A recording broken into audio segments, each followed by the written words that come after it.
नमस्कार दोस्तों, elementary classes में आपका स्वागत है। जैसे कि आप स्क्रीन पर देख सकते हैं, आज हम पढ़ने वाले डेटा इंडिपेंडेंस इन डीबीएमएस। तो हमारे डेटाबेस मैनेजमेंट सिस्टम में डेटा इंडिपेंडेंस, डेटा की स्वतंत्रता क्या होती है, इसके बारे में आज की वीडियो में जानकारी प्राप्त करेंगे। वीडियो को शुरू करने से पहले मैं आपको एक बात बता देना चाहता हूं कि database management system DBMS subject को कवर कर रहे हैं, तो उसकी सभी वीडियोस की प्लेलिस्ट आपको चैनल पर मिल जाएगी, आप देख सकते हैं। और भी सब्जेक्ट की प्लेलिस्ट आपको चैनल पर मिल जाएगी, उनको भी आप देख सकते हैं, वो भी आपके लिए काफी यूजफुल रहेंगी। तो शुरू करते हैं आज का topic, data independence in DBMS. ठीक है, तो देखते हैं इसको। Data independence refers to the ability to modify the schema, the structure and organization of data without affecting the programs और application that uses the data. ठीक है, तो डेटा की स्वतंत्रता का तात्पर्य किस चीज से है? उसकी काबिलियत से टू मॉडिफाई द स्कीमा। जो स्कीमा क्या होता है? हमारा structure and organization of data, कि एक डेटा को किस तरीके से व्यवस्थित किया गया, क्या उसका स्ट्रक्चर है, क्या उसका ढांचा है, क्या उसकी संरचना है। ठीक है, उसको बोलते हैं हम स्कीमा।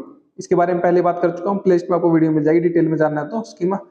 ठीक है, तो इसमें क्या डेटा इंडिपेंडेंस हमारा क्या है? डेटा जो हमारी स्वतंत्रता है उसका तात्पर्य है जो हमारा स्कीमा है उसको मॉडिफाई करने की एबिलिटी, उसके बदलने की, उसमें बदलाव लाने की काबिलियत, विदाउट अफेक्टिंग द प्रोग्राम्स, बिना प्रोग्राम्स को, जो हमारे कोड्स हैं, प्रोग्राम है, उनको इफेक्ट किए, उनको प्रभाव डाले, और application that uses that data, जो एप्लीकेशन है, जो प्रोग्राम्स है, जो उस डेटा का इस्तेमाल कर रहे हैं, उन पर बिना कोई प्रभाव डाले, उन पर बिना कोई असर डाले, उनमें बिना कोई चेंजेस किए डेटा को मॉडिफाई कर, मतलब स्कीमा को मॉडिफाई कर देना, स्ट्रक्चर और ऑर्गेनाइजेशन ऑफ डेटा को मॉडिफाई कर देना, बदल देना, इसी को हम बोलते हैं डेटा इंडिपेंडेंस, डेटा की स्वतंत्रता। ठीक है, in other words the changes to the way data stored और ऑर्गेनाइज्ड द स्कीमा।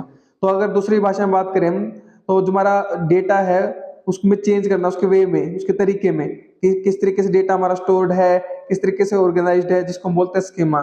ठीक है, उसमें चेंज कर देना, उसमें बदलाव ला देना। ठीक है, इसी को बोलते हैं data independence. Should not require rewriting और मॉडिफिकेशन ऑफ द प्रोग्राम्स और application that interact with the data. तो अगर हमें डेटा का जो हमारा तरीका है स्टोर करने का, ऑर्गेनाइजेशन है, जिसकी व्यवस्था है, उसको चेंज करना है, तो उसके लिए हमें रीराइट करने की जरूरत नहीं है, या फिर मॉडिफाई, बदलने की जरूरत नहीं है प्रोग्राम्स को। जो प्रोग्राम रिटर्न है उनमें कोई बदलाव करने की जरूरत नहीं है डेटा को व्यवस्थित करने के लिए। ठीक है, या फिर एप्लीकेशन उसमें जो इंटरेक्ट कर रहा है विद डेटा, जो एप्लीकेशन है हमारी जो डेटा के साथ इंटरेक्ट कर रही है, या फिर प्रोग्राम है, उसको रीराइट करना या उसमें मॉडिफिकेशन करने की रिक्वायरमेंट, जरूरत नहीं होती, इसीलिए इसको बोलते हैं डेटा इंडिपेंडेंस। ठीक है, as you know, the primary goal of the data abstractions in DBMS is to obtain data independence in order to save the time and money when modifying or altering the database। तो जैसा कि हम जानते हैं कि जो हमारा primary मुख्य गोल, उद्देश्य होता है डेटा एब्स्ट्रैक्शन का, अगर आपको डेटा एब्स्ट्रैक्शन नहीं पता है तो आप प्लेलिस्ट में वीडियो मिल जाएगी आपको। तो जो मुख्य उद्देश्य होता है हमारा डेटा एब्स्ट्रैक्शन का डीबीएमएस में, वो क्या होता है? डेटा इंडिपेंडेंस को प्राप्त करना, डेटा की स्वतंत्रता प्राप्त करना। ठीक है, इन ऑर्डर टू सेव, ताकि समय बच सके, पैसा बच सके, जब भी मॉडिफाई करें या चेंज करें, अल्टर करें डेटाबेस को। तो डेटाबेस में जब भी कोई बदलाव करें, जब भी कोई अल्टरेशन, चेंजेस करें, तो पैसा बचे, टाइम बचे। ठीक है, इसलिए क्या किया जाता है? डेटा एब्स्ट्रैक्शन का यूज किया जाता है डीबीएमएस में, ताकि डेटा इंडिपेंडेंस को ऑब्टेन किया जा सके। ठीक है, तो हमने देखा डेटा इंडिपेंडेंस होती क्या है, उसको ऑब्टेन कैसे किया जा सकता है। क्लियर है बात?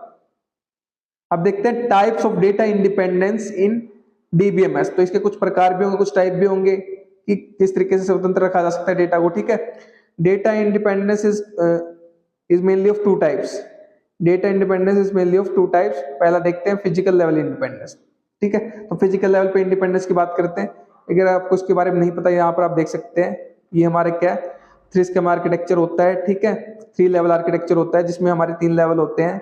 ये हमारा फिजिकल लेवल होता है। ठीक है, ये हमारा लॉजिकल लेवल होता है, जिसको आप कंसेप्चुअल लेवल भी बोलते हैं। ये हमारा व्यू लेवल होता है, जिसको हम एक्सटर्नल लेवल भी बोलते हैं। ठीक है, एक्सटर्नल लेवल, ये कंसेप्चुअल लेवल, और ये हमारा क्या होता है? Internal level.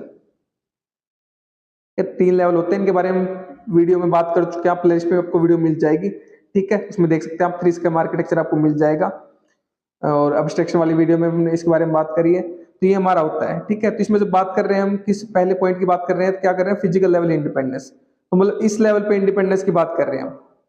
क्लियर है बात? तो यहां पर देखते हैं अब हम, physical level independence refers to the ability to modify और चेंज द फिजिकल स्कीमा।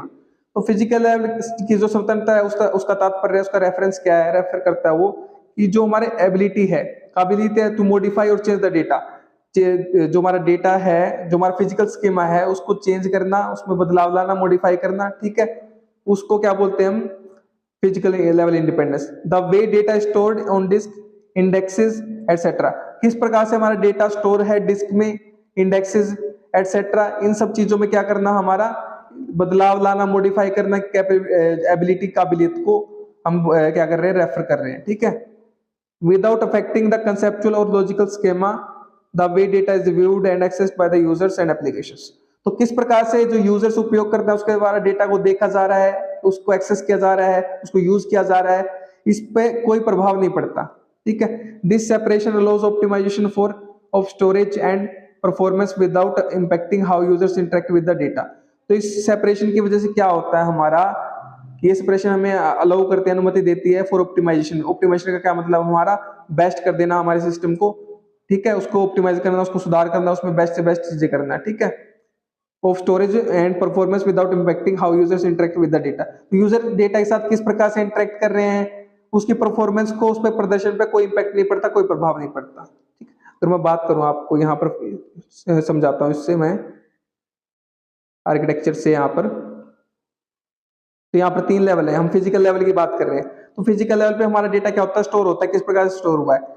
तो ये जो स्टोर हो रहा है, अगर इसमें हम कुछ बदलाव कर रहे हैं स्टोरेज में, किस प्रकार से स्टोर होगा, नहीं होगा, उसमें कुछ बदलाव कर, कुछ मॉडिफिकेशन, कुछ चेंजेस कर रहे हैं, तो उसका जो इफेक्ट है वो हमारा यहाँ पर नहीं पड़ेगा, ना इस पर पड़ेगा, ठीक है। इन पर कोई इफेक्ट नहीं पड़ेगा, इनमें जो जैसे चल रहा है, जैसे एप्लीकेशन चल रही है, जैसे काम चल रहा है, वैसे ही चलता रहेगा, ठीक है, पता भी नहीं चलेगा इनको, तो अंदर से कुछ काम हो रहा है। तो ये इसी को बोलते हैं सेपरेशन, कि जो भी काम हो रहा है वो अलग से हो रहा है, ठीक है, इसी को बोलते हैं डेटा इंडिपेंडेंस, डेटा की स्वतंत्रता।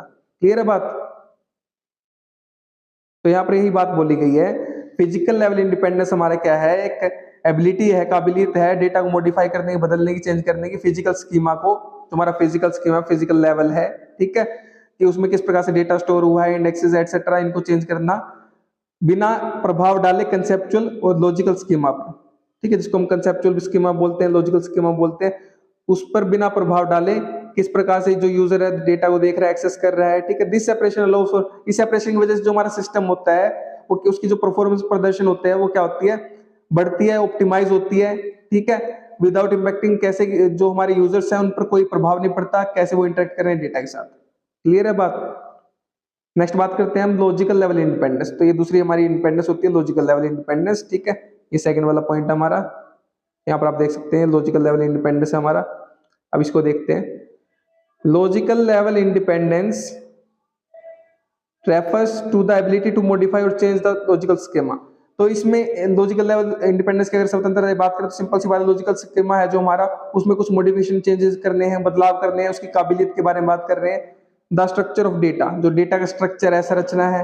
रिलेशनशिप बिटवीन एंटिटीज, जो हमारी एंटिटीज है उनके बीच में क्या रिलेशनशिप है, उसमें बदलाव करना, उसमें मॉडिफिकेशन करना, एटसेट्रा, और भी ऐसी चीजें, ठीक है। Without affecting the external schema और एप्लीकेशन प्रोग्राम, बिना एक्सटर्नल स्कीमा को इंपैक्ट किए या एप्लीकेशन प्रोग्राम को अफेक्ट करे, प्रभावित करे, ठीक है। तो यहाँ पर आप देख सकते हैं, तो यहाँ पर लॉजिकल स्कीमा में हमारा क्या है, ये जो लॉजिकल स्कीमा है इसमें चेंजेस करना, मॉडिफिकेशन करना बिना एक्सटर्नल लेवल, इसको बोलते हैं व्यू लेवल या फिर एक्सटर्नल लेवल, आपको बताया था मैंने। इसमें इसको एप्लीकेशन प्रोग्राम बोल देगा आप यहाँ पर, तो इसमें कोई बदलाव नहीं होगा, ठीक है। तो इसी को बोलते हैं हम लॉजिकल लेवल इंडिपेंडेंस, ठीक है। This means that the changes to the logical organization of the data can made without requiring modification to the programs or applications that uses that data, provide flexibility and ease of maintenance, ठीक है। तो यहाँ पर हमने देखा कि किस प्रकार से ये हमें क्या बताता है कि लॉजिकल जो ऑर्गेनाइजेशन हमारी डेटा की, उसको हम क्या कर सकते हैं, चेंज कर सकते हैं बिना किसी मॉडिफिकेशन के। जो प्रोग्राम हमारे और एप्लीकेशन है जो उस डेटा का यूज कर रही है, जो हमारी इस लेवल पर हमारे प्रोग्राम और एप्लीकेशन है, इस लेवल पर जो हमारे प्रोग्राम और एप्लीकेशन है जो उस डेटा का यूज कर रहे हैं, उसमें कोई प्रभाव नहीं पड़ेगा, उस पर कोई इंपैक्ट नहीं पड़ेगा। लेकिन लॉजिकल स्कीमा में जो स्ट्रक्चर ऑफ डेटा है उसको हम चेंज कर देंगे, मॉडिफाई कर देंगे रिक्वायरमेंट के अनुसार, ठीक है। इससे क्या हो जाएगी, सहूलियत हो जाएगी, इज मेंटेनेंस हो जाएगी, उसकी जो देख रेख है, रख रखाव है वो आसान हो जाएगा, फ्लेक्सिबिलिटी में लचीलापन मिलेगा हमारे सिस्टम में, ठीक है। क्लियर है बात। तो जब हम बात कर रहे थे यहाँ पर फिजिकल लेवल इंडिपेंडेंस की, तो आपको बता देता हूँ एक बार मैं यहाँ पर, तो फिजिकल लेवल पे क्या था हमारा, जो भी इसमें चेंज हो रहा है उसका लॉजिकल लेवल पर कोई फर्क नहीं पड़ेगा, कंसेप्चुअल लेवल पर कोई फर्क नहीं पड़ेगा, ठीक है।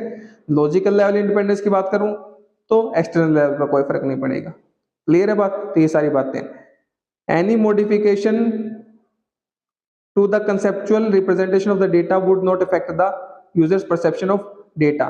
ठीक है, तो जो कोई भी अगर मॉडिफिकेशन, कोई भी बदलाव हो रहा है कंसेप्चुअल रिप्रेजेंटेशन पर, कंसेप्चुअल लेवल पर, तो उसका क्या है, वो इफेक्ट नहीं करेगी यूजर की परसेप्शन पर। यूजर की जो अवधारणा है हमारी, उस पर कोई फर्क नहीं पड़ेगा। यूजर का कैसे यूजर यूज कर रहा है डेटा को, किस प्रकार से, ठीक है, देख रहा है व्यू लेवल पर, उस पर कोई भी प्रभाव नहीं पड़ेगा, कोई भी इंपैक्ट नहीं पड़ेगा उपयोगकर्ता पर। ठीक है, तो इसी को बोला गया। तो ये हमारा क्या था, data independence in DBMS, data की स्वतंत्रता। उसके टाइप्स देख लिए हमने, दो प्रकार के टाइप होते हैं। ठीक है, तो उम्मीद करता हूं कि आपको कंसेप्ट क्लियर हो गया होगा डेटा इंडिपेंडेंस क्या होती है। ठीक है, तो पढ़िए और पढ़ाइए अपने दोस्तों, शेयर कीजिए वीडियो को ताकि उनकी भी हेल्प हो सके। अगर आप शेयर करते तो आप उनको पढ़ा रहे, मैं नहीं पढ़ा रहा, आप उनकी हेल्प कर रहे, मैं नहीं कर रहा। अगर आप चैनल पर नए हैं तो चैनल को सब्सक्राइब कर दीजिए, वीडियो को लाइक कर दीजिए, एक अच्छा सा प्यारा सा कमेंट कर दीजिए अगर आपको वीडियो अच्छी लगी तो। और अगर आपको इसके नोट्स चाहिए तो वीडियो के नीचे डिस्क्रिप्शन में आपको नोट्स के लिए लिंक मिल जाएगा, वहां से आप नोट्स का एक्सेस कर सकते हैं। मेरे साथ वीडियो में अंत तक बने रहने के लिए धन्यवाद। Thank you so much again.